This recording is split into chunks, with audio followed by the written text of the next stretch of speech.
আমাকে যখন বলছিল আমার স্টেজ রেডি হচ্ছিল, একটা সবার জন্য চমৎকার একটা গ্র্যান্ড প্রোগ্রামের আয়োজন করা হচ্ছিল, একটু বিলম্ব হচ্ছিল, আমাকে অনেকেই বলছিল যে ভাইয়া লেট হয়ে যাচ্ছে, দেবী সবাই চলে যাবে, এর মধ্যে অনেকেই কিন্তু চলে যাবে জার্নালিস্টরা। বাট আমি তখন বলেছিলাম যে মানুষগুলো আমাকে ভালোবাসে, আমি জানি যে আমার দেশের সমস্ত গণমাধ্যম কর্মীরা সকলেই আমাকে অত্যন্ত ভালোবাসে, কারণ তাদের সাথেই আমার পথ চলা এতগুলো বছর,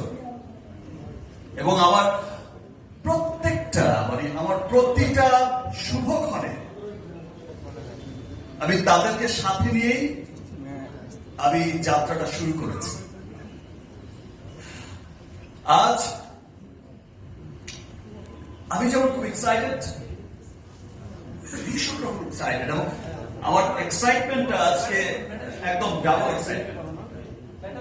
বিকজ